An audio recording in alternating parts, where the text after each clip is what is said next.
Hi friends, welcome back to my channel. Friends, ನೋಡಿ ನಂದು ಡೇರೆ ಹೂವು ಎಷ್ಟು ಚೆನ್ನಾಗಿ ಹೂವಾಗಿತ್ತು. ದೊಡ್ಡ ಸೈಜ್ ಹೂವು ಇದು.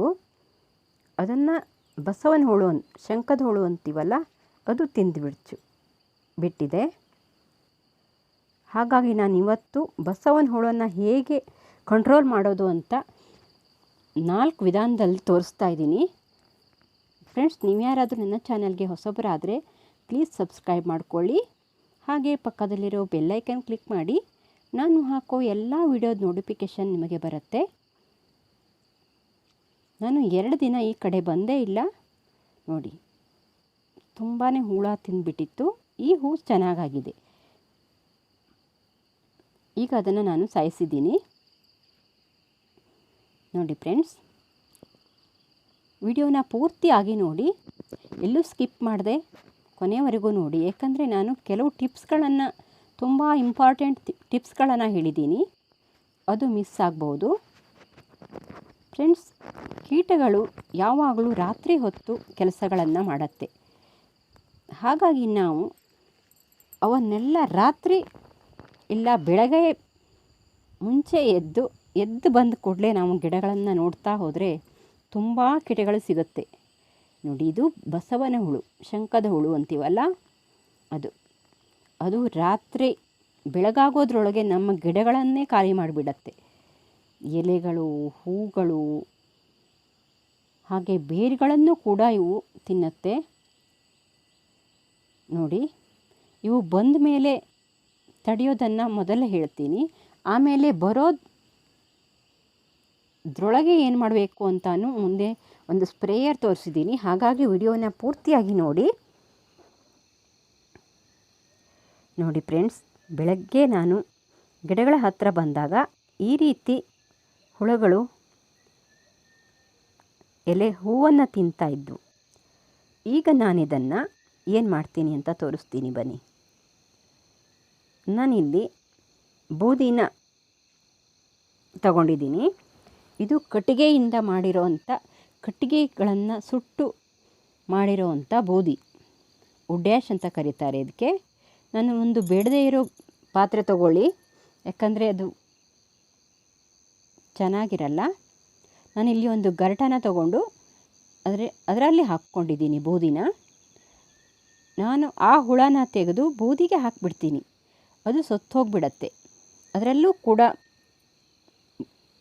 ಉಪ್ಪಿನಂಶನೂ ಇರುತ್ತೆ, ಮತ್ತು ಬೂದಿ ಪೆಸ್ಟಿಸೈಡ್ ಆಗಿ ಕೆಲಸ ಮಾಡುತ್ತೆ, ಮತ್ತು ಕಂಪೋಸ್ಟ್ ಆಗು ಕೆಲಸ ಮಾಡುತ್ತೆ. ಅದು ಮುಂದಿನ ವಿಡಿಯೋಗಳಲ್ಲಿ ಹೇಳ್ತೀನಿ ಯಾವ ರೀತಿ ನಾವು ಬೂದಿನ ಉಪಯೋಗಿಸ್ಬೋದು ಗಿಡಗಳಿಗೆ ಅಂತ. ನೋಡಿ, ನಾನು ಬೆಳಗ್ಗೆ ಎಲ್ಲ ಗಿಡಗಳನ್ನು ನೋಡಿದಾಗ ಒಂದೊಂದರಲ್ಲಿ ಒಂದೊಂದು ಥರದ ಹುಳುಗಳು ಕಾಣಿಸ್ತು. ಅವೆಲ್ಲನೂ ತೆಗೆದುಬಿಡ್ತೀನಿ. ಹಾಗಾಗಿ ನಾನು ಡೈಲಿ ಮುಂಚೆ ಎದ್ದ ತಕ್ಷಣ ಗಿಡಗಳನ್ನು ನೋಡಲಿಕ್ಕೆ ಬರ್ತೀನಿ.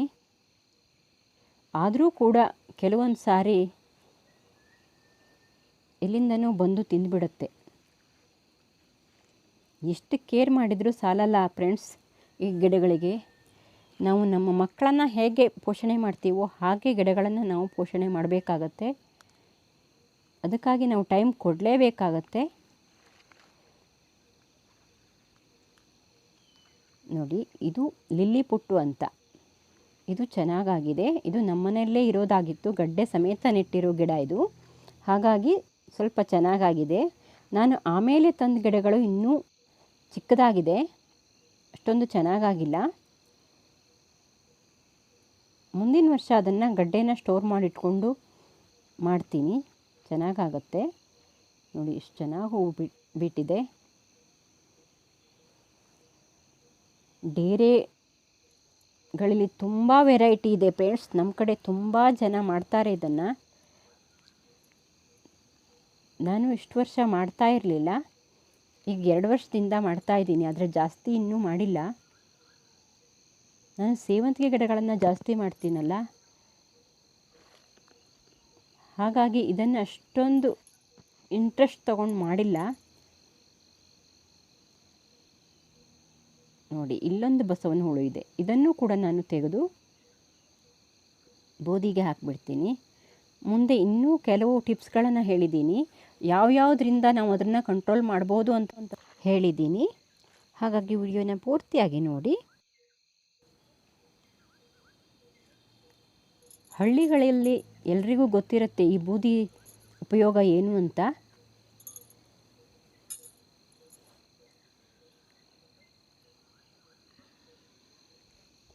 ನೋಡಿ, ಬೂದಿಗೆ ಹಾಕಿಬಿಟ್ರೆ ಅವು ಲೋಳೆ ಬಿಟ್ಟುಕೊಂಡು ಸತ್ತು ಹೋಗಿಬಿಡತ್ತೆ.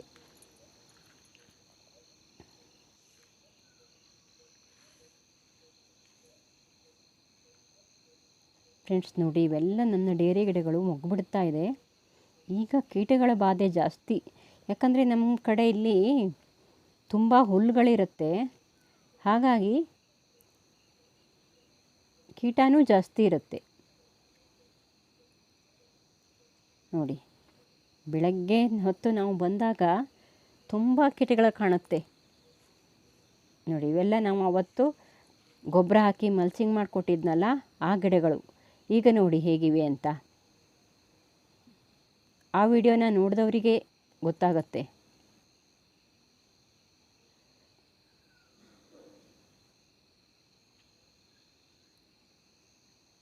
ನೋಡಿ ಫ್ರೆಂಡ್ಸ್, ಈ ಬಸವನ ಹುಳುಗಳು ರಾತ್ರಿ ಹೊತ್ತು ಕೆಲಸ ಮಾಡುತ್ತೆ. ಅವು ರಾತ್ರಿ ಹೊತ್ತು ಗಿಡಗಳ ಮೇಲೆ ಬಂದು ತಿನ್ನುತ್ತೆ.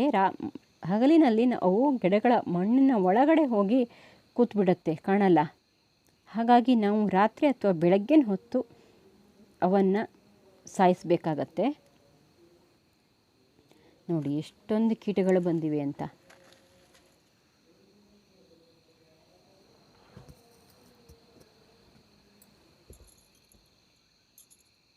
ನೋಡಿ ಎಷ್ಟು ಚೆನ್ನಾಗಿ ಹೂವಾಗಿದೆ. ನೋಡಿ, ಇನ್ನೂ ದೊಡ್ಡ ಸೈಜ್ ಹೂವು ಆಗ್ತಿತ್ತದು. ನಾನು ಈ ಗಿಡನ ಬೇರೆ ಕಡೆ ಇಟ್ಬಿಟ್ಟಿದ್ದೆ, ನೋಡೇ ಇಲ್ಲ. ಅದು ಮೊಗ್ಗು ಬಿಟ್ಟಿದ ಮೇಲೆ ತಂದು ಇಲ್ಲಿ ಹೊರಗಡೆ ಇಟ್ಟಿದ್ದೀನಿ. ಫ್ರೆಂಡ್ಸ್, ನಾವು ಈ ಗಿಡಗಳಿಗೆ ಇನ್ನೊಂದು ಮೆಥಡಲ್ಲಿ ಯಾವ ರೀತಿ ಈ ಬಸವನ ಹುಳುವನ್ನು ತಡೆಗಟ್ಟಬಹುದು ಅಂತ ತೋರಿಸ್ತೀನಿ. ನೋಡಿ, ಇದು ಉಪ್ಪು, ನಾವು ಅಡುಗೆಗೆ ಬಳಸ್ತೀವಲ್ಲ ಆ ಉಪ್ಪನ್ನ ಒಂದು ಗರಟದಲ್ಲಿ ಹಾಕ್ಕೊಂಡಿದ್ದೀನಿ. ನೋಡಿ, ಆ ಬಸವನ ಹುಳನ ತೆಗೆದು ಉಪ್ಪಿನಲ್ಲಿ ಹಾಕ್ತೀನಿ. ಅದು ಲೋಳೆ ಬಿಟ್ಕೊಂಡು ಸತ್ತೋಗ್ಬಿಡತ್ತೆ. ಉಪ್ಪು ತುಂಬಾ ಒಳ್ಳೆಯದು ಇದಕ್ಕೆ. ನಾವು ಗಿಡಗಳಿಗೆ ಉಪ್ಪನ್ನು ಹಾಕಲಿಕ್ಕಾಗಲ್ವಲ್ಲ, ಹಾಗಾಗಿ ಉಪ್ಪಿಗೆ ಅದನ್ನು ಹಾಕ್ತೀನಿ. ನಾವು ಪಾಟಿನ ಕೆಳಗಡೆ ನಾವು ಉಪ್ಪನ್ನು ಹಾಕಿಟ್ರೆ ಗಿಡಗಳು ಮೇಲೆ ಬರಲ್ಲ. ಅವು ಪಾಟಿನಿಂದ ಕೆಳಗಡೆಯಿಂದ ಮೇಲೆ ಬರಲ್ಲ. ಕೀಟ ಆಗಿರೋದ್ರಿಂದ ಪಾಟಿನ ಸುತ್ತ ನಾವು ಉಪ್ಪನ್ನು ಹಾಕ್ಬೋದು. ನೀವು ಇಲ್ಲಾಂದರೆ ಪಾಟಿನ ಮೇಲೆ ಗಿಡಗಳನ್ನು ಬಿಟ್ಟು ಎಪ್ಸಮ್ ಸಾಲ್ಟನ್ನು ಕೂಡ ಹಾಕ್ಬೋದು. ಇಲ್ಲ ಕಾಫಿ ಪೌಡ್ರನ್ನಾದರೂ ನೀವು ಗಿಡಗಳ ಸುತ್ತ ಹಾಕ್ಬೋದು. ಕಾಫಿ ಪೌಡ್ರ್ ಸ್ಮೆಲ್ಲಿಗೆ ಕೀಟಗಳು ಬರಲ್ಲ.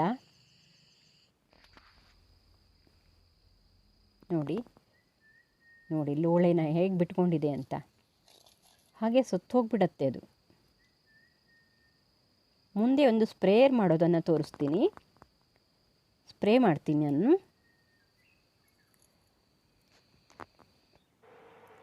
ನೋಡಿ, ನಾನಿಲ್ಲಿ ಬೆಳ್ಳುಳ್ಳಿ ಮತ್ತು ಕಾಫಿ ಪೌಡ್ರನ್ನ ತೊಗೊಂಡಿದ್ದೀನಿ. ಇನ್ಸ್ಟಂಟ್ ಕಾಫಿ ಪೌಡ್ರು ಬ್ರೂ. ಮತ್ತು 1 ಲೀಟ್ರ್ ನೀರು ತೊಗೊಂಡಿದ್ದೀನಿ.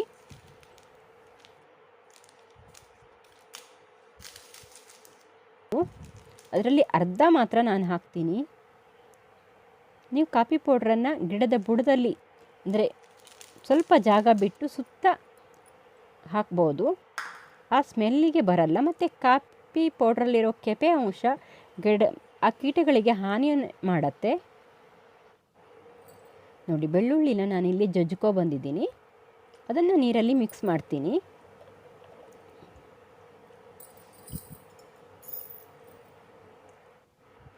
ಹಾಗೆ ಕಾಫಿ ಪೌಡ್ರನ್ನು ಕೂಡ ನಾನು ಅರ್ಧ ಮಾತ್ರ ಹಾಕ್ತೀನಿ. ಇದರಲ್ಲಿ ಹಾಕಿ ಮಿಕ್ಸ್ ಮಾಡಿ ನಾನು ಅರ್ಧ ಗಂಟೆ ಹಾಗೆ ಬಿಟ್ಬಿಡ್ತೀನಿ.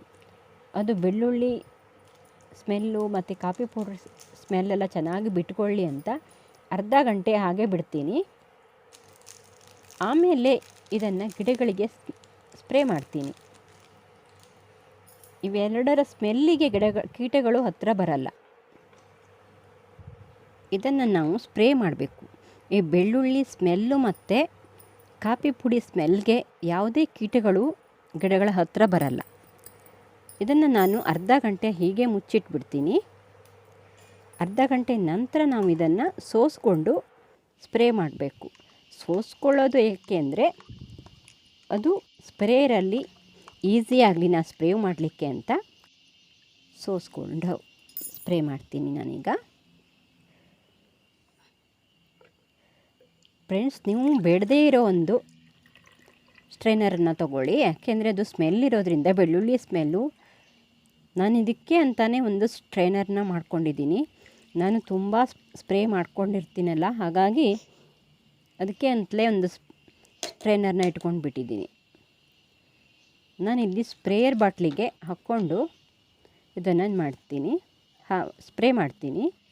ಇದು 1 ಲೀಟ್ರ್ ನೀರು ತಗೊಂಡಿದ್ದೀನಿ ನಾನು. ಎಲ್ಲ ಗಿಡಗಳಿಗೂ ಚೆನ್ನಾಗಿ ಸ್ಪ್ರೇ ಮಾಡಬೇಕು. ಇದರ ಕಾಫಿ ಪುಡಿ ಮತ್ತು ಬೆಳ್ಳುಳ್ಳಿ ಸ್ಮೆಲ್ ಆ ಕೀಟಗಳಿಗೆ ಆಗಲ್ಲ, ಹಾಗಾಗಿ ಅವು ಗಿಡಗಳ ಹತ್ತಿರ ಬರಲ್ಲ.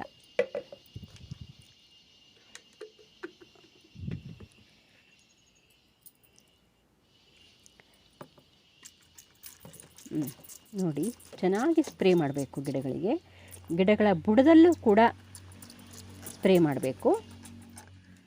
ಫ್ರೆಂಡ್ಸ್, ನೀವು ಯಾರಾದರೂ ನನ್ನ ಚಾನಲ್ಗೆ ಹೊಸಬರಾದರೆ ಪ್ಲೀಸ್ ಸಬ್ಸ್ಕ್ರೈಬ್ ಮಾಡ್ಕೊಳ್ಳಿ. ಯಾಕೆಂದರೆ ಇದೇ ರೀತಿ ಹೊಸ ಹೊಸ ವೀಡಿಯೋಸ್ನ ನಾನು ಹಾಕ್ತಾ ಇರ್ತೀನಿ. ಹಾಗಾಗಿ ಸಬ್ಸ್ಕ್ರೈಬ್ ಮಾಡಿಕೊಂಡ್ರೆ ನೋಟಿಫಿಕೇಷನ್ ಬರುತ್ತೆ. ಹಾಗಾಗಿ ನೀವು ಸಬ್ಸ್ಕ್ರೈಬ್ ಮಾಡ್ಕೊಳ್ಳಿ. Thank you for watching. Bye.